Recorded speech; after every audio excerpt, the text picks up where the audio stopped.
Students, आप सभी का एक बार फिर से हार्दिक स्वागत है आपके अपने YouTube channel chemical solution online classes के अंदर। पिछला जो अपना टॉपिक है वो कंप्लीट हो चुका है। अब आज अपने एक नए टॉपिक की शुरुआत करेंगे जिसका नाम है सॉल्यूशन या विलयन।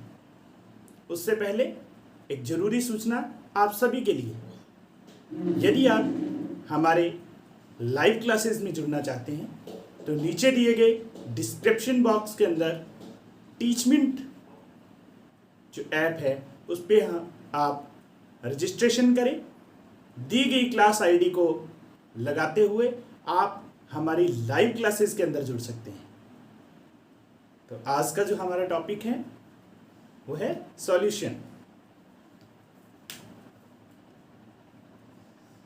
सॉल्यूशन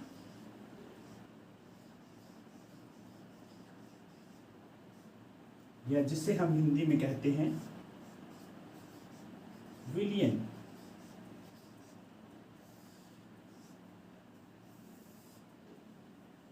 विद्यार्थियों, सॉल्यूशन या विलयन जो होता है वह दो या दो से अधिक जो पदार्थों का समांगी मिश्रण होता है।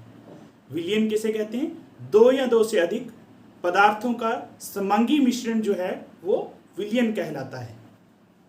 इसकी परिभाषा क्या बन जाएगी?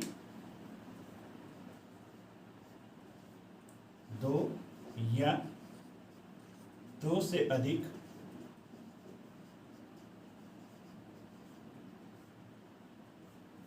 पदार्थों का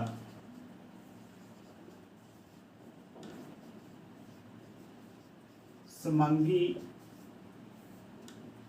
मिश्रण क्या कहलाता है? विलयन कहलाता है। अब यहां देखें कि कौन कौन से पदार्थ मिलते हैं। विलयन जो है वह दो पदार्थों से मिलकर बना होता है। कौन कौन से हैं? विलेय और विलायक। विलेय और विलायक, इसे हम अंग्रेजी में कहते हैं सॉल्यूशन। Solute plus solvent. विलयन विलेय और विलायक दोनों से मिलकर बना होता है। अब यहां ये ध्यान रखना है आपको कि यदि जो विलयन है उसके अंदर कम मात्रा के अंदर उपस्थित है, कम मात्रा में विलेय होता है और जो पदार्थ अधिक मात्रा में होता है उसे हम क्या कहेंगे? यहां अधिक जिसकी मात्रा होगी वो क्या कहलाएगा? आपका विलायक कहलाता है। अब यहां आपको एक ट्रिक से भी याद रख सकते हैं आप इस बात को कि विलेय शब्द के अंदर 3 लेटर हैं, इसलिए इसकी मात्रा कम है, जबकि विलायक जो है उसमें 4 लेटर हैं, तो इसकी मात्रा हमेशा अधिक रहेगी। ये केवल आपको याद करने की दृष्टि से मैं बता रहा हूं कि विलेय जिसकी मात्रा कम है उसमें शब्दों की संख्या भी कम है, और विलायक जिसके अंदर अधिक शब्द हैं उसकी मात्रा भी अधिक होगी। जैसे अपने एक उदाहरण से इस चीज को पढ़ते हैं।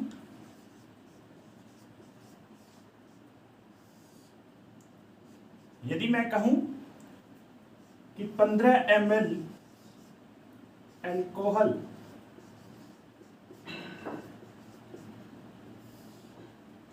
को 100 ml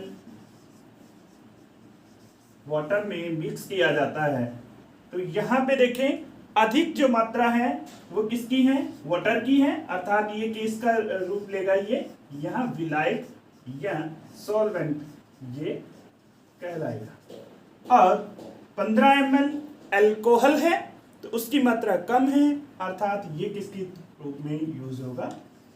सॉल्यूट के रूप में, एज ए सॉल्यूट यूज होगा, अर्थात ये विलेय के रूप में यहाँ पे कार्य करता है।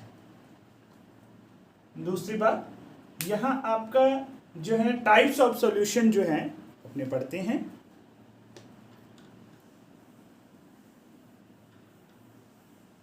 Types of solution. पहले अपने पढ़ेंगे विलेय जो पदार्थ हैं उनके आधार पे, विलेय पदार्थ की मात्रा के आधार पे, विलेय की मात्रा के आधार पे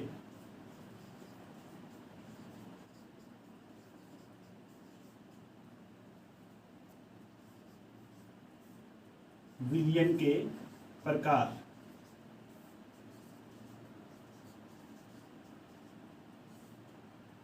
types of solution on the basis of quantity of solute, उसके बेसिस पे अपने इसको 3 टाइप्स इसके में डिवाइड करते हैं। कौन कौन सी हैं ये अपने 3 टाइप्स देखते हैं। फर्स्ट आपका आता है संतृप्त विलयन, जिसे अपने अंग्रेजी के अंदर कहते हैं सैचुरेटेड सॉल्यूशन। सेकंड आता है आपका असंतृप्त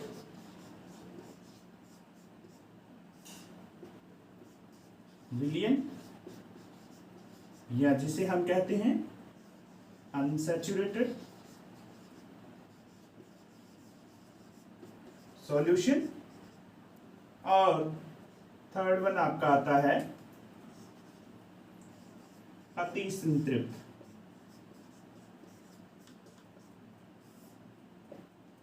विलयन। यहां सबसे पहले अपने पढ़ते हैं संतृप्त विलयन को।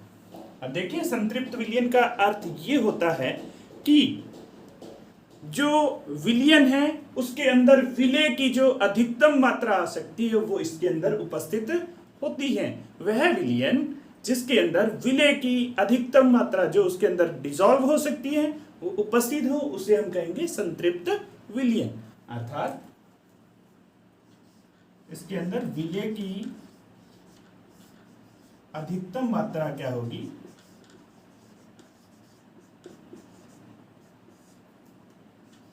मात्रा उपस्थित रहती है।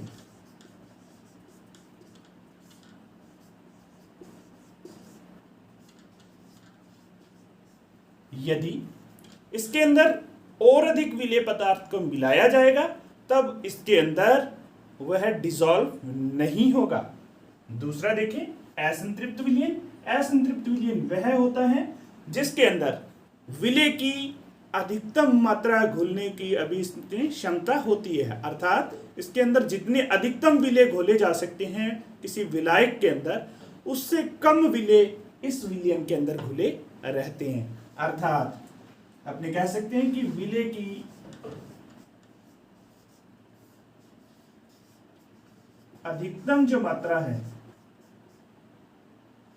अधिकतम मात्रा से कम विलेय घुला रहता है, कम विलेय घुला रहता है। अर्थात इस ऐसे विलयन में, असंतृप्त विलयन के अंदर हम और भी विलेय पदार्थ को इसके अंदर डिसॉल्व कर सकते हैं। तीसरा देखें अति संतृप्त विलयन। ऐसा विलयन जिसके अंदर विलेय की अधिकतम मात्रा, विलेय की जो अधिकतम मात्रा होती है,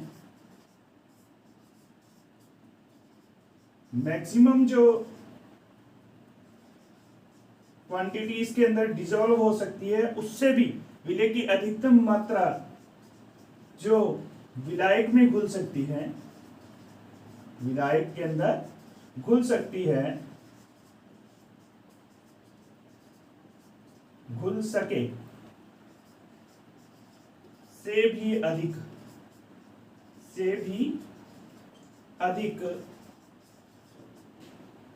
विलेय पदार्थ उपस्थित हो। विलेय पदार्थ यदि उपस्थित रहता है तो वह विलयन कैसा कहलाएगा, अति संतृप्त विलयन कहलाता है।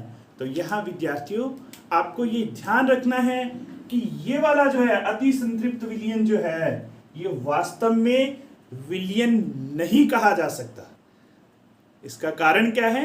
अभी अपने डेफिनेशन मैंने आपको बताई थी कि दो या दो से अधिक पदार्थों का समांगी मिश्रण क्या कहलाता है? विलयन कहलाता है। तो यहां यदि अपने अधिकतम जो मात्रा घुल सकती है, जैसे संतृप्त विलयन के अंदर, या अधिकतम मात्रा घुलने की कुछ क्षमता रखता है असंतृप्त विलयन, जबकि अति संतृप्त विलयन के अंदर अधिकतम मात्रा घुलने के बाद में भी उसमें विलेय पदार्थ मिलाया जाएगा तो वह उसमें डिसॉल्व नहीं होकर एक अलग अपनी फॉर्म के रूप में उपस्थित रहेगा, इसीलिए इसको अपने वास्तविक विलयन नहीं कह सकते। अभी दूसरा अपने इसका प्रकार पढ़ते हैं जो कि किस आधार पे है? जो विलेय और विलायक है, विलेय और विलायक जो उसके अंदर पदार्थ उपस्थित होते हैं उनकी भौतिक अवस्था के आधार पे विलयन को अपने तीन प्रकार के अंदर। दूसरा जो प्रकार पढ़ते हैं वो होता है विलेय और विलायक पदार्थ की जो भौतिक अवस्था है उसके आधार पे विलयन को तीन प्रकारों में बांटा जा सकता है। पहला जो प्रकार रहता है वो रहता है आपका गैसियस सॉल्यूशन या गैसीय विलयन। ऐसा विलयन जिसके अंदर जो विलेय पदार्थ है वो सॉलिड, लिक्विड और गैस तीनों फेज के अंदर हो सकते हैं, जबकि उनके लिए विलायक का जो काम करेगा वो कौन करेगा? केवल गैस करेगी। दूसरा प्रकार है द्रव विलयन, जिसके अंदर विलायक जो है वो हमेशा द्रव रहेगा और विलेय जो है वो सॉलिड, लिक्विड और गैस तीनों में से कोई भी हो सकता है। तीसरा जो प्रकार आता है आपका सॉलिड सॉल्यूशन, जिसके अंदर विलायक का काम करेगा कौन? ठोस, जबकि विलेय का जो काम है वो कौन कर सकता है? सॉलिड, लिक्विड और गैस तीनों में से कोई भी फॉर्म कर सकती है। तो इस प्रकार से ये तीन है और तीनों के आगे तीन तीन टाइप्स और रहते हैं, तो टोटल ये क्या हो जाते हैं? 3 × 3 9।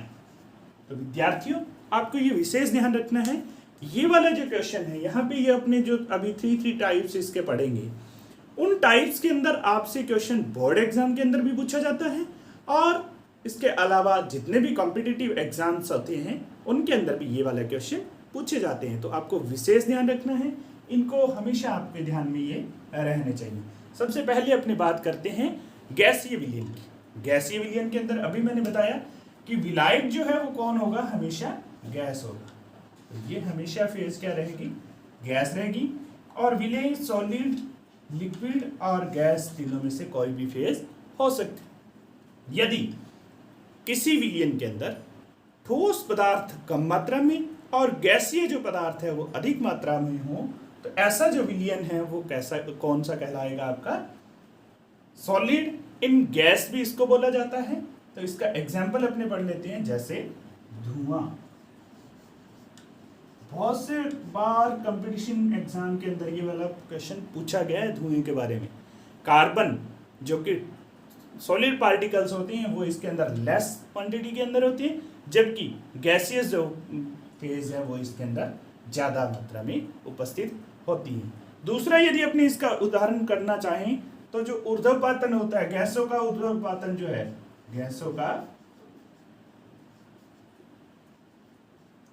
ऊर्ध्वपातन, ये भी किसका एग्जाम्पल हो जाएगा? सॉलिड इन गैस हो जाएगा। दूसरा अपने पढ़ते हैं liquid in gas. Liquid in gas के अंदर अपने कर सकते हैं कि लेस क्वांटिटी किसकी रहेगी? लिक्विड की रहेगी और अधिक किसकी रहती है? गैस की रहती है। तो इसमें देखें दूसरा एग्जाम्पल हो सकता है जो वायुमंडलीय गैसेज हैं, गैसों में जो जल वाष्प है वह क्या कहलाएगी? आपकी liquid in gas. Less quantity जो है वो किसकी रहेगी? जल वाष्प की रहेगी और अधिक किसकी रहती है? आपकी गैसेस की रहेगी। वहां एनवायरमेंट, वातावरण के अंदर जो जल वाष्प उपस्थित है वो इसका एग्जाम्पल हो जाएगा। तीसरा अपनी है gas in gas. Less quantity भी किसकी है? गैस की है और मोर क्वांटिटी भी किसकी है? गैस की है। तो ये एग्जाम्पल क्या हो जाएगा आपका? जो एटमॉस्फेरिक गैसेज हैं या आपने कहें वायुमंडलीय गैसेज। या अपने कहें कि N2 व O2 का मिश्रण, किन्हीं भी दो जो गैसेज होती हैं उनका मिश्रण भी क्या कहलाता है, गैस इन गैस वाला जो एग्जांपल आपका हो जाएगा। सेकंड टाइप आपका लिक्विड सॉल्यूशन। अब लिक्विड सॉल्यूशन के अंदर देखें कि आपके पास जो लेस क्वांटिटी रहेगी वह क्या हो सकती है,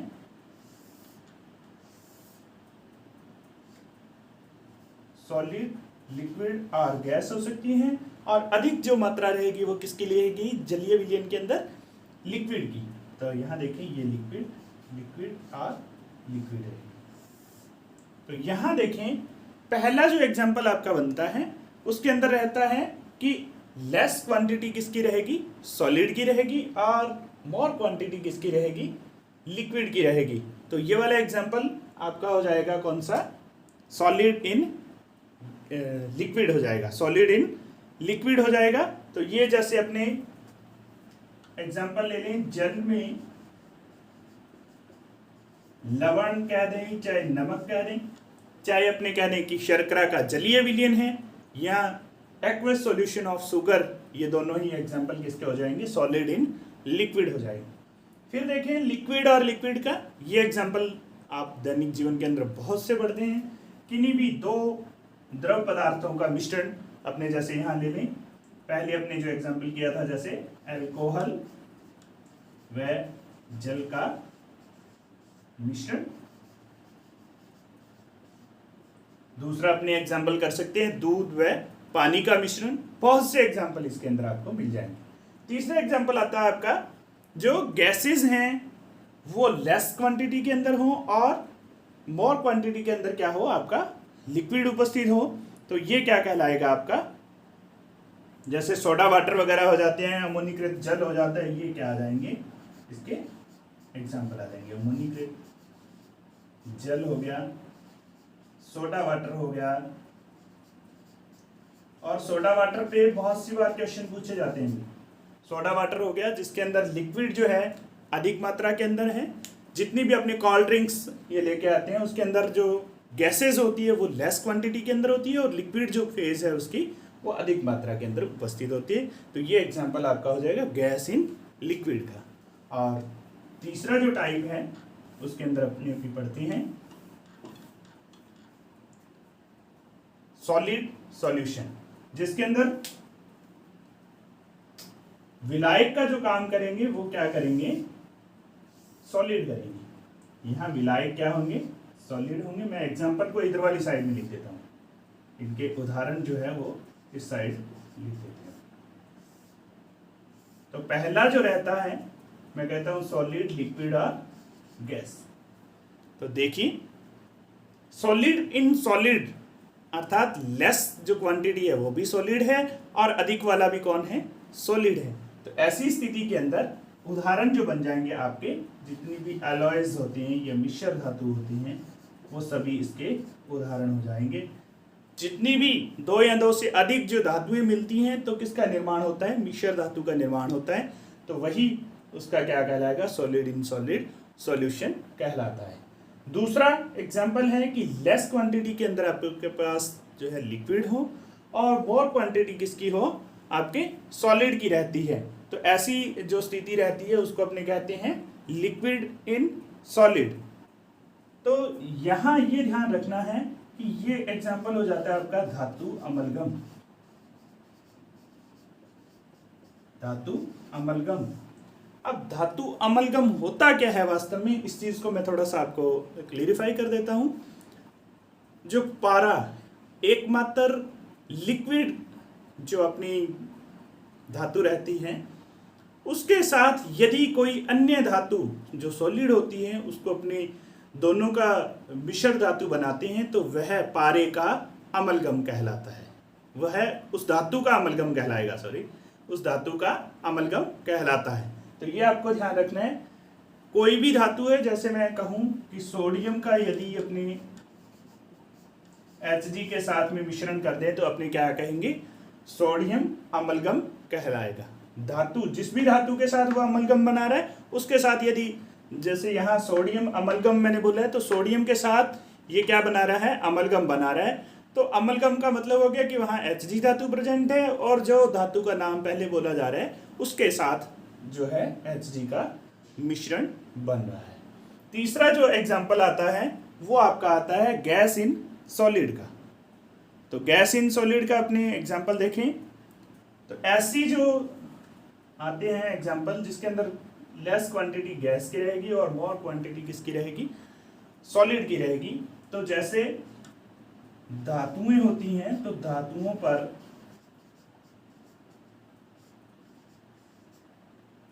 H2 का अधिशोषण जो है वह किसका है, या अब्जॉर्प्शन भी इसको बोला जाता है। तो अधिशोषण जो हो रहा है वह किसका एग्जाम्पल होगा, आपका गैस इन सॉलिड का एग्जाम्पल होता है। फिर अपने आगे बढ़ते हैं। नेक्स्ट जो अपना टॉपिक है वो है यूनिट्स ऑफ कंसंट्रेशन।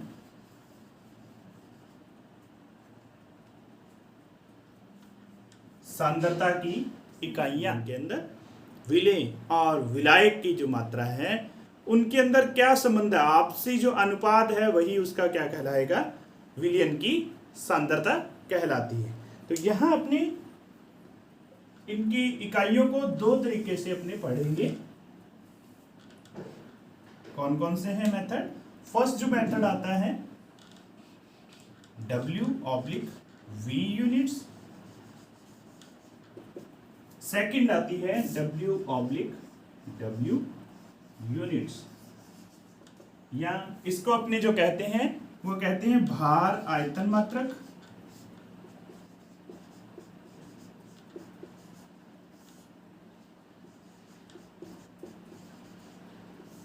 अर्थात वेट/वॉल्यूम यूनिट्स। और ये आपकी आती है भार मात्रक, वेट यूनिट, भार मात्रक। दोनों को अपने अच्छे से पहले समझ लें। W/V यूनिट्स जो होंगी इसके अंदर विलेय की जो मात्रा होती है उसे हम वेट के मात्रक में या वेट की यूनिट के अंदर मापते हैं, अर्थात विलेय को किलोग्राम ग्राम के अंदर अपने नापेंगे, जबकि विलायक जो होगा उसकी मात्रा को अपने किस में मापेंगे, आयतन के अंदर मापते हैं।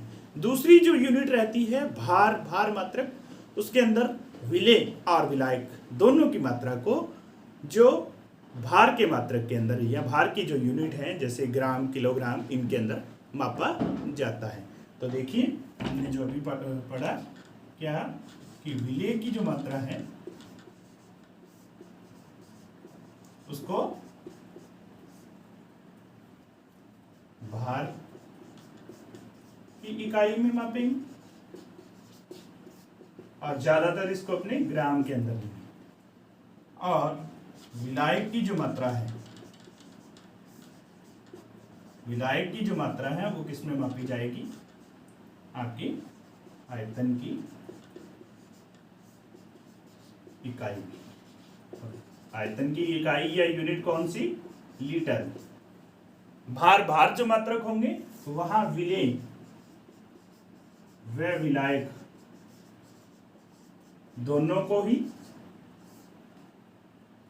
दोनों की इकाई क्या रहेगी, भार वाली यूनिट लगाएंगे, अर्थात इसको किलोग्राम ग्राम के अंदर मापा जाएगा। तो ये जो है आपका W/V यूनिट्स हैं। ये भी आगे इनके जो टाइप्स हैं उसको मैं बता देता हूं। पहला जो टाइप आता है आपका आता है मोलरता। पहला टाइप रहता है मोलरता, या कैपिटल M से भी इसको अपने डिनोट करते हैं, या इसको मोलरिटी भी कहा जाता है।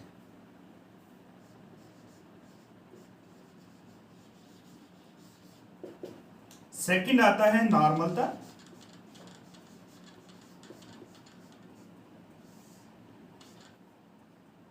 नॉर्मलता कैपिटल N या नॉर्मेलिटी। और तीसरा जो आता है वो आता है आपका फॉर्मलता। फॉर्मल था, जिसको अपने कैपिटल एफ से डिनोट करते हैं। दूसरा है भार यूनिट, जिसके अंदर सबसे पहले रहता है मोललता।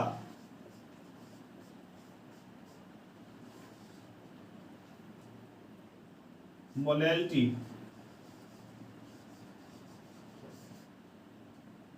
या इसे स्मॉल m से डिनोट करते हैं। यहां विद्यार्थियों आपको ये विशेष ध्यान रखना है क्या, कि यहां जो मोललता है वो कैपिटल M है और ये मोललता है स्मॉल m, मोलैलिटी और ये मोलैलिटी, ये आपको विशेष ध्यान रखना है। मोलैलिटी जो है, ये मोललता जो है वो W/W यूनिट्स के अंदर है, जबकि मोललता W/V यूनिट्स के अंदर है। ये आपको हमेशा कंफ्यूज करती है, तो ये आपको हमेशा ध्यान रखने हैं, दोनों को अलग से आपको ध्यान में रहना चाहिए। दूसरी जो यूनिट बनती है वो बनती है मोल भिन्न,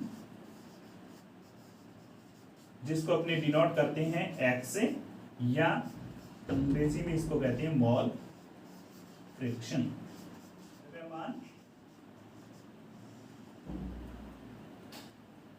प्रतिशत यूनिट, प्रतिशत, या इसको कहते हैं मास परसेंटेज, मास परसेंटेज, ये जो इकाइयां आपकी रहती है। अब अपने इसको एक एक करके पहले अपने W/V यूनिट्स के बारे में पढ़ेंगे और फिर पढ़ेंगे W/W यूनिट्स के बारे में।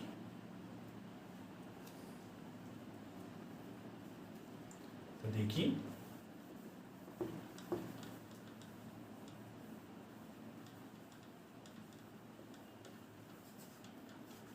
सबसे पहले अपनी बात करते हैं मोलरता की।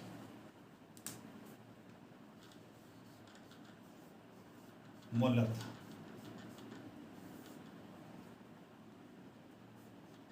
जिसको अपने कैपिटल M से डिनोट करते हैं। तो यहां आपको ये ध्यान रखना है कि मोलरता जो है वो कौन सी यूनिट है आपकी, W/V यूनिट है। तो हम ये कहेंगे कि 1 लीटर जो विलयन है या विलायक है, उसके अंदर घुले हुए विलेय पदार्थ की मोलों की जो संख्या है वो आपकी मोलरता कहलाती है। इसको अपनी डेफिनेशन फॉर्म में लिख लेते हैं कि 1 लीटर विलयन में, या आप विलायक इसको लिख सकते हैं क्योंकि अधिक मात्रा जिसकी होती है उससे अपने लिखेंगे कि 1 लीटर विलायक में घुले हुए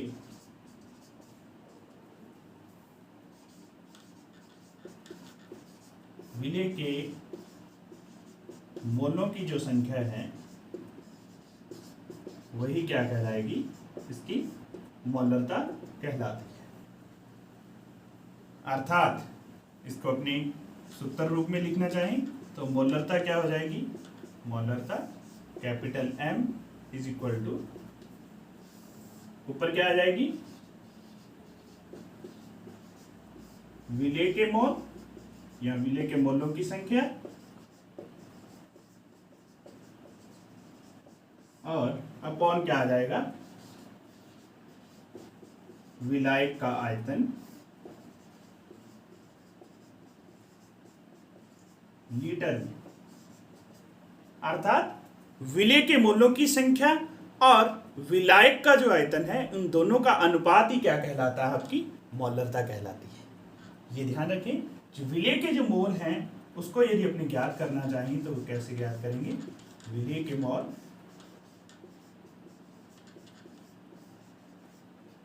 क्या रहेंगे,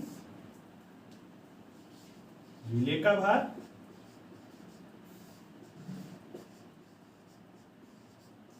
ग्राम में और विलेय का मोलर द्रव्यमान, या इसे अपने अणुभार भी कहते हैं। ये आपको ध्यान रखना है कि यहां वेट ऑफ सल्यूट और मोलर मास ऑफ सल्यूट का जो रेशियो है वही उसके विलेय के नंबर ऑफ मोल्स किसके होंगे, सल्यूट के। तो यहां अपने एक फॉर्म रूप में लें, यदि मैं कहूं कि जो विलेय के मोल हैं इसको अपनी स्मॉल n से भी डिनोट करते हैं, ठीक है। और विलेय का जो भार रहता है उसको मैं यदि लूँ स्मॉल w ग्राम लूँ, और इसका यदि कहूँ कि विलेय का जो मोलर द्रव्यमान है वो स्मॉल m है, तो अपने इसको फॉर्मूला रूप में लिख सकते हैं। क्या लिखेंगे? m is equal to small w upon small m into, और यदि मैं विलियन का आयतन v लीटर लूँ, कैपिटल v लीटर लूँ, तो यहाँ ये क्या हो जाएगा? Capital v। ये फॉर्मूला रूप में आपका ये फॉर्मूला बन जाएगा कि capital M is equal to small w upon small m into v रहेगा। अर्थात मोलरिटी जो रहती है उसको अपने मोल्स पर लीटर के अंदर भी लिख सकते हैं। मोल पर लीटर भी इसका क्या रहेगी? यूनिट रहती है। अब यहाँ आप इस चीज को विशेष ध्यान रखें कि यदि मैं यहाँ कहता हूं कि 1m कोई सॉल्यूशन हो, यदि कोई सॉल्यूशन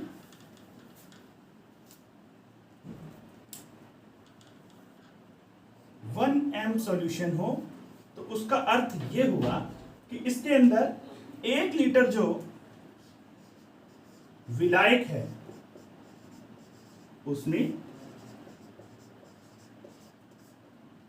1 मोल विलेय उपस्थित हैं, 1 मोल विलेय पदार्थ उपस्थित हैं।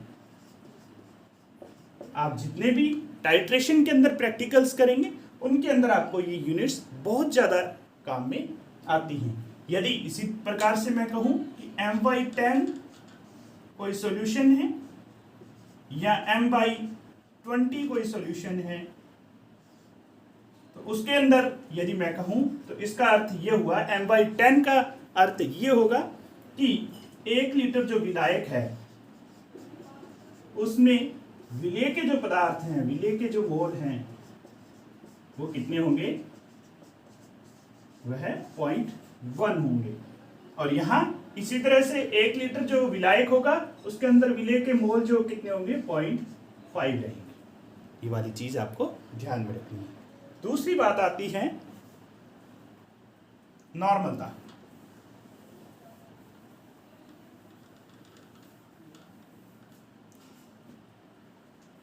नॉर्मलता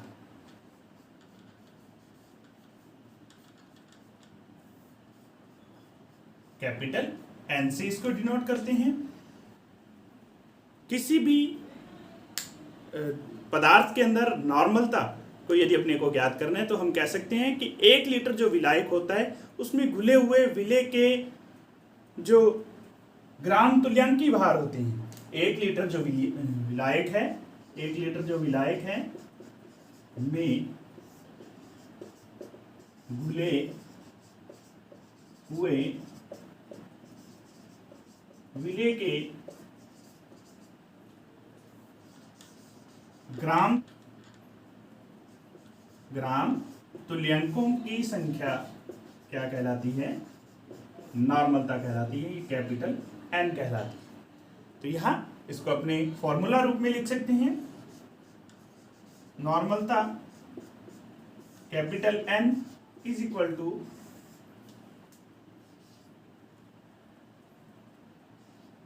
ग्राम तुल्यांकों की संख्या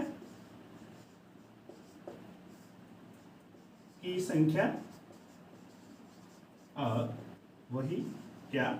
विलायक का आयतन, वो भी किसमें? लीटर। विलायक का आयतन लीटर। तो यहां ये ध्यान रखना है आपको कि जो ग्राम तुल्यांक होते हैं वह तुल्यांकी भार से ही ज्ञात किया जाता है।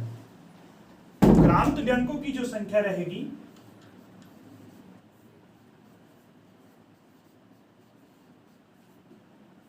की संख्या, उसमें ऊपर अपने लिखेंगे विलेय का भार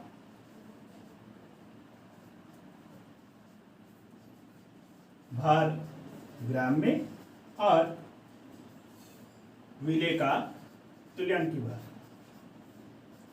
विलेय का तुल्यांकी भार।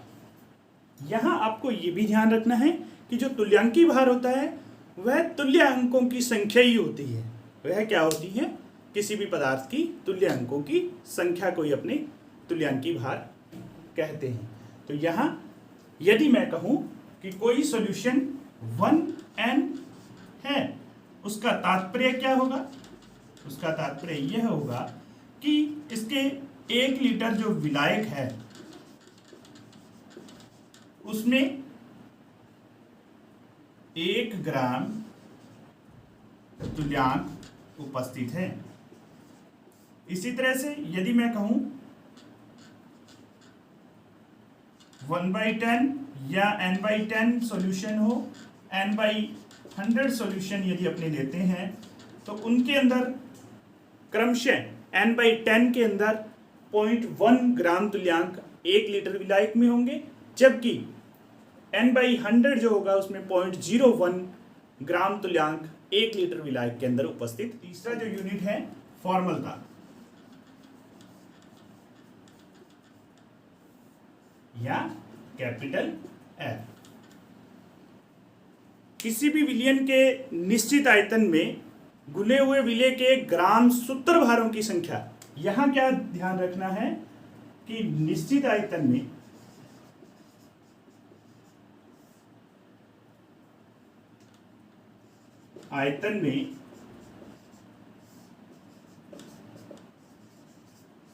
घुले हुए सूत्रभारों की संख्या, सूत्रभारों की संख्या क्या कहलाती है? आपका फॉर्मलता कहलाती है। यदि अपने इसको फॉर्मूला रूप में लिखने चाहें तो क्या लिख सकते हैं? F इज इक्वल टू विलय के ग्राम सूत्रभारों की संख्या, विलय के ग्राम सूत्रभारों की संख्या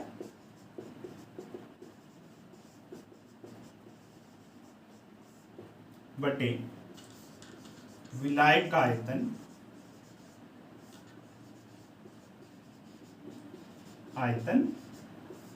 लीटर, विलायक का आयतन लीटर। तो ये वाला आपका रहेगा क्या? फॉर्मूला। यहां आपको एक चीज विशेष और नोट करनी है, वो यह रहती है कि मोलरता और फॉर्मलता दोनों में कोई भी अंतर नहीं है।